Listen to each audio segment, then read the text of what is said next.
Aqui no primeiro andar, né? Esse início aqui, ó, onde a gente tem I de A, onde a gente tem o Mzinho, né? Que é o do Moá, que é o do eu imaginário.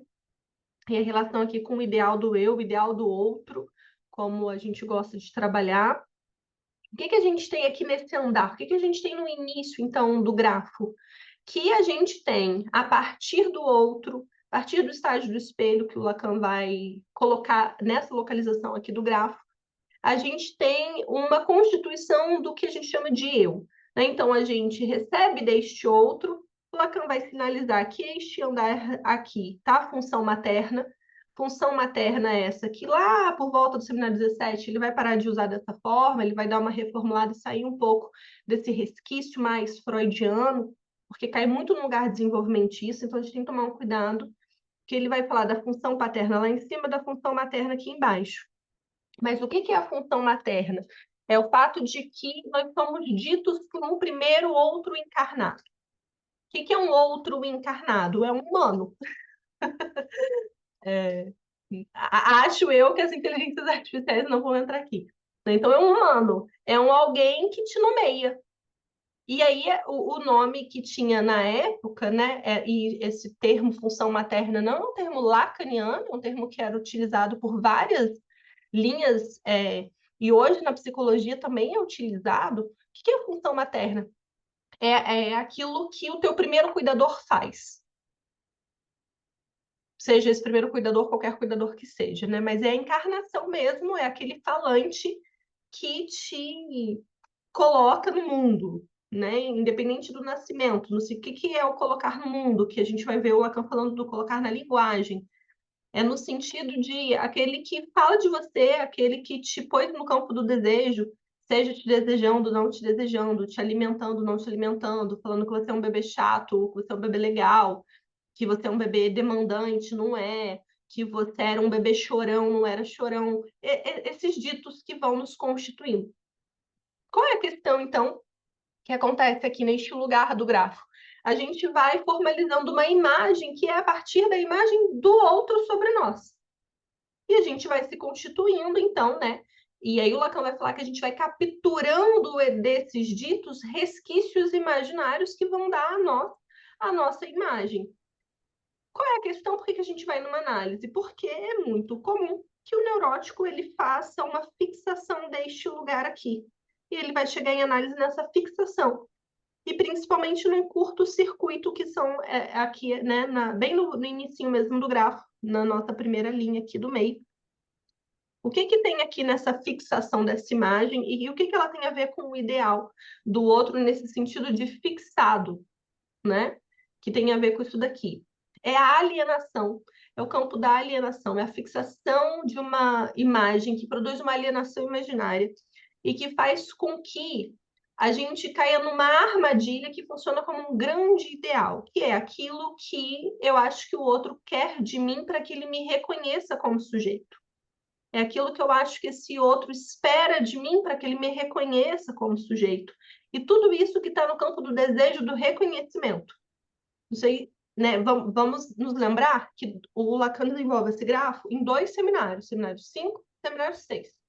No seminário 5, ele vai falar muito sobre esse lugar que é o desejo do reconhecimento. Desejo de reconhecimento, que ele vai tirar lá de Hegel. O desejo de reconhecimento, ele opera aqui no início do que a gente pensa do grafo. Mas o que a gente quer numa psicanálise, o que a gente quer para ser sujeitos desejantes no mundo, não é o desejo de reconhecimento, é o para além disso, que é o desejo de desejo. Por quê? Porque esse desejo de reconhecimento, ele produz uma fixação, um curto-circuito, e isso nos sintomatiza, e isso nos adoece. Então, a gente precisa ir para o além disso para que essa identificação, que não é um problema, obviamente, identificar-se não é um problema, o problema é a fixação imaginária desses ideais, para que a gente possa fazer esse percurso para além. E quando a gente vai lá no segundo andar e a gente experimenta a castração e o limite do impossível ser simbolizado do outro, quando percebe-se que no outro há um limite, há um impossível, há um furo, alguma coisa que não é totalmente simbolizada, este ideal vai perdendo essa fixação. A gente vai conseguindo, neste para além, se deslocar dessa imagem e essa identificação ela vira um resto, ela vira um resíduo, ela não vira mais a fixação, nosso destino último. Então, a lógica que a gente quer ver é mais ou menos essa. E aí vamos por pedaços, né? Mas é essa lógica que a gente quer ver operando aqui no grafo.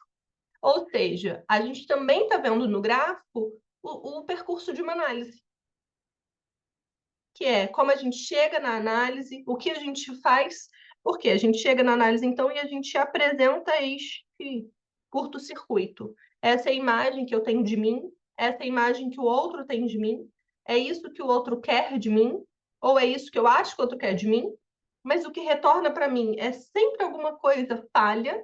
Então, eu faço o que eles me demandam, ou eu me sacrifico, mas eu ainda não sou reconhecido, ou seja, esse desejo de reconhecimento que nunca chega, né? Então, você nunca é plenamente reconhecido, e isso é apresentado na análise. Aqui no segundo ponto, ainda do primeiro andar, o Lacan vai falar que aqui entra em jogo a nossa interpretação analítica. O que isso significa? Que a gente vai ver essa lógica dessa fixação, a gente vai pedir para que ela seja endereçada a esse lugar do outro, da mensagem do outro, para que a gente tenha uma mensagem invertida sobre esse sujeito presente na cena analítica. E o Lacan vai falar que esse movimento do sujeito em direção à pergunta sobre si mesmo ao outro, que forma a imagem, que constitui seu eu, mas essa pergunta que ele faz retorna ainda como um enigma. Não retorna completamente, né? Porque o desejo de reconhecimento ele falha. Não retorna como é isso que eu sou, é isso que você quer de mim, ponto final, acabou a história. Mas é isso mesmo que eu sou? Será que é isso que você quer de mim? É sempre numa pergunta. E aí a gente vê que aqui a gente vai ter acesso a uma primeira retroação, alguma coisa nova que chega no sujeito, com a intervenção do campo do sintoma. Aqui o Lacan vai localizar para a gente, então, um sintoma, e sintoma esse que é a resposta do outro para o sujeito, enquanto um enigma. Então, essa fixação, ela produz um sintoma, e é isso que o paciente traz para a gente. E aí a gente precisa interpretar para a gente ir para além disso e começar a localizar esse sujeito, reposicionar esse sujeito na ordem de desejo.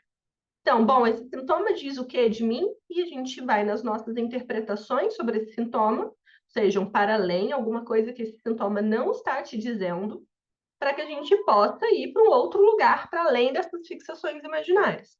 Então, esse é o percurso também de uma análise. Né? A gente precisa, para Lacan, a gente precisa ir para a operação alienação, sair dessa operação aqui, alienação imaginária, e ir para essa alienação aqui, que é a alienação que inclui a falta no grande outro. E não só essa alienação imaginária experimentada em mim, mas uma alienação que ele vai chamar no seminário 15 de operação alienação, e a operação alienação é que o outro também é barrado. E instaurar, então, a falta no outro, para que a gente possa, então, movimentar essa análise. Então, a gente também consegue olhar para o grafo e ver o próprio percurso analítico, a experiência analítica acontecendo. E por isso que é interessante saber do grafo, né? Para a gente poder ir vendo não passo a passo, que esse é um ponto aqui que eu coloquei para a gente relembrar, não é um desenvolvimento cronológico, né? Não é literal, primeiro andar, célula elementar, primeiro andar, segundo andar, não é uma cronologia. Isso daqui está posto o tempo todo quando o falante fala. Quando a gente fala, essa fala ela não passa por um desenvolvimento. Não tem aquilo que eu falo e que é um enunciado, e aquilo outro que eu digo e que é uma enunciação. As coisas estão todas juntas. Então, quando a gente fala, isso tudo aqui está em jogo. A questão é que a gente precisa de um outro para nos devolver esse resto que também está em jogo. Mas já está tudo posto, né? Não é assim, aparece um pouquinho, depois aparece outro pouquinho. Quando se fala, qualquer momento que a gente fale, isso daqui já está posto na linguagem, isso daqui já está ali na estrutura. Então, não é desenvolvimento, não é cronológico, não é manual, não é ponto a ponto. E o que o Lacan quer apresentar para a gente é a estrutura topológica da anterioridade lógica do grande outro. O que é anterioridade lógica? É o fato de que o outro está sempre lá. Então, quando a gente diz da gente, há um outro ali. Quando a gente se experimenta sintomático, há um outro também nesse sintoma. Quando a gente fala dos nossos gostos, das nossas vontades, dos nossos medos, dos nossos receios, quando a gente fala dos nossos sonhos, tudo que se diz para Lacan existe uma anterioridade lógica que é da outra idade. Então, que é um outro desde sempre lá. E por que uma anterioridade lógica? Porque quando a gente olha para o grafo, ele começa no sujeito. A gente falou disso em outro encontro, né? Então dá a impressão de que tudo começa no sujeito. Não, o grafo representa uma anterioridade lógica vetorial. Então, aquilo que vai sendo devolvido e que, na verdade, já estava lá retroativamente. Então, há coisas que já estavam lá, mas a gente não as percebe como já estando lá.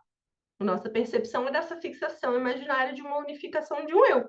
Então, a impressão é que tudo começa aqui no eu. O Lacan quer mostrar com os vetores do grafo a anterioridade lógica, aquilo que retorna, aquilo que retroage, o sentido, as significações que elas vêm a posteriori, elas mudam a minha origem, elas mudam o início.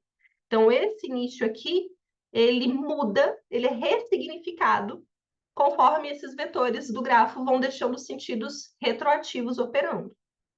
Então, isso também está aqui representado no grafo do desejo completo.